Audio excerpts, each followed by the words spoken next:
Pagmamahal ang tutulong sa pag-ibig natin na magtatagal.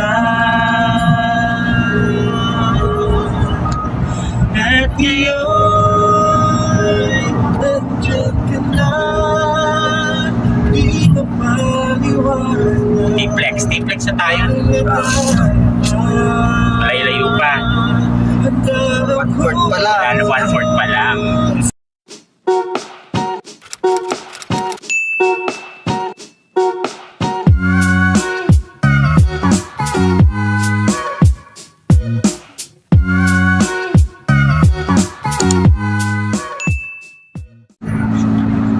Hi everyone, we are here along NLEX and we're going to Vegan Ilocos Sur. So we will spend our long weekend vacation doon, and at the same time dadalaw kami sa tawag doon sa sementeryo kasi doon nakalagak ang labi ng mother ni Happy Rolls. Ayan. So, dito kami ngayon sa NLEX. Umalis kami ng before 1 p.m. sa Manila. And I think ang estimated time of arrival namin sa Ilocos ay 8 hours on travel time. So, mga 8 p.m.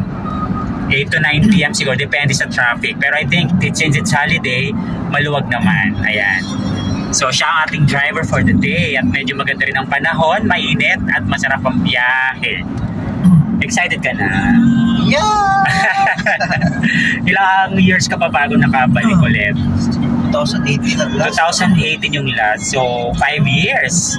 Kami naman, nag-travel kami ng mga friends ko sa, nag-Ilocos travel kami ng 2018 din, before pandemic. So, after 5 years din, bago ako makabalik ng vegan. Ayan. Pero sila, hindi sila vegan eh. Kabugao, Ilocos Sur, which is malapit sa vegan. Lagpas ang vegan yan, di ba? Lagpas ang vegan. Malapit na sa norte. Malapit sa norte. Pero yun, doon ang daan namin sa vegan pa rin.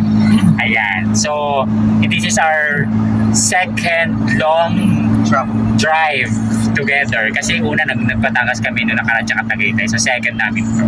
So, ano ba yung na-expect doon? Nandun na yung kanyang father, brother, at siyang daughter niya. So, it's my first time to meet the Sirunos kung saan siya lumaki. Hometown. Tama, di ba? Nandun na. Nauna na sila doon. Yung brother niya, tsaka again, yung father niya, tsaka daughter. So, kami winintay na lang doon na susunod kasi may work pa ako today. Ayan. Kaya late kami nakabiyahe. Ano namimiss mo sa ano? 5 years ago ka uli nagpunta. Wala ka na. Ano namimiss mo doon sa hometown niyo? Wala, pagkain. Pagkain. Ay, anong ano doon? Ano bang ano bang local food doon na sikat? Chicharon. Bukod sa bagnet at chicharon, kasi alam ko yun ang talagang sikat sa Ilocos eh. Tsaka longganisa. O nga na-miss ko yung vegan longganisa. Ilocos longganisa.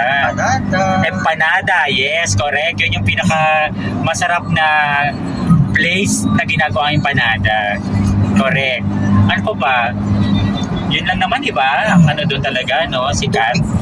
Tubig. May tubig din pala doon. Kala ko Pangasinan yun. So, may tubig Sa din. amin, kawayan sa amin. Kawayan. Ayun. So, bukod doon, wala ka naman namimiss doon. Mga, Mama ko. Mama mo. Kaya ka dadalawin natin. Kaya excited po siya eh, na umalis. Kapon pa niya gusto umalis actually. Hindi lang kami makasisi. May work pa nga ako today. Tinapos ko muna. Ayan. Hindi ba natin makikita yung mga ex mo? Wala, tayo sa Ang mga childhood sweethearts mo doon, since yun ang hometown mo, malayo sa kanila. So ayun guys, mahababang biyahe ito. Again, magandang panahon ngayon, mainit.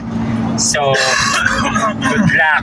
Medyo kinakabahan din ako kasi first time ko nga mamimit. Hindi ko alam kung ano mangyayari. itatali ka, tapos ka, lalambitin ka, tapos balong-balong. Grabe siya. Ano yung parang pinikpikan sa ano, sa Baguio. Sa tali yun. Anyway, so, I hope maganda ang panahon hanggang marating kami sa Ilocos. And mag-enjoy kami. Kasi mga 3 days to 4 days kami doon mag-stay. Baka kami ng Manila. So, mahababang bakasyon. And we'll see kung ano mga pwede namin puntahan bukod sa pagdalaw sa sementeryo bukas. Punta tayo na, Lawag. Lawag City. Paway.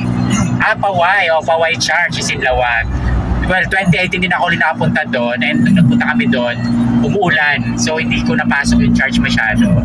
So, yun. Yung bell charge, malapit ba ron? Bantay yun. Bantay bell charge. Malapit sa Vigan. Pero gawa na ba? Hindi ba parang Di ba alam? nung lumindol, ano siya? Baka hindi pa pwede. Baka hindi pa pwede. So, let's see. So, yun guys, excited lang ako na magta-travel ulit ng ganito kalayo. At dalawa lang kami. So, yun. We'll keep you posted pag nandun na kami. And hope we enjoy our vacation.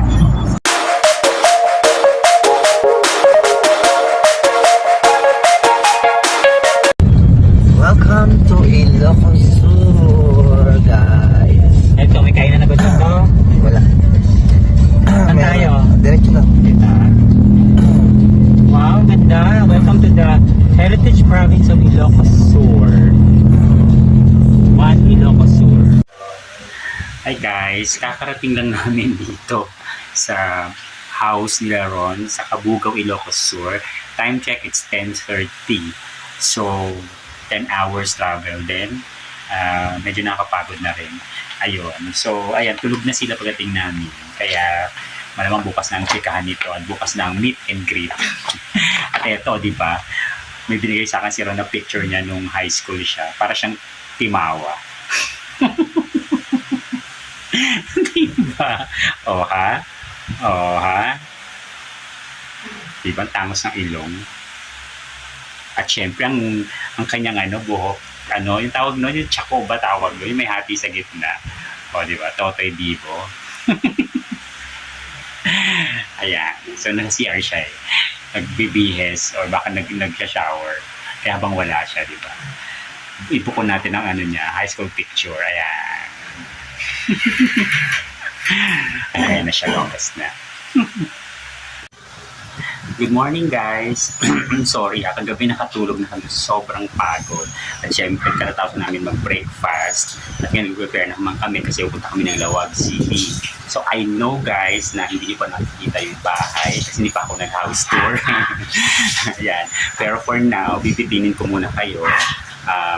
Mamaya, ipapakita ko ang kanilang bahay. Although may mga secret kasi dito na hindi pwedeng ilabas daw. So, but I'll try my best to show it to you kahit yung sa labas lang pag alis namin dito. Okay guys, so I'll see you again later. Finally, nakalabas na ako ng kwarto at masisimulan ko na ang house tour nila Habi Ron. Ang nakikita nyo ngayon ay ang kanilang sala. At syempre, yan ang kwarto nila sa second floor. 3 kwarto yan at may isang master's bedroom sa pinakadulo sa kanan. Ito naman ang kanilang kitchen at ang kanilang antigong mga cabinets na may lamang mga gamit. At ang kanilang mga jars na antigo din.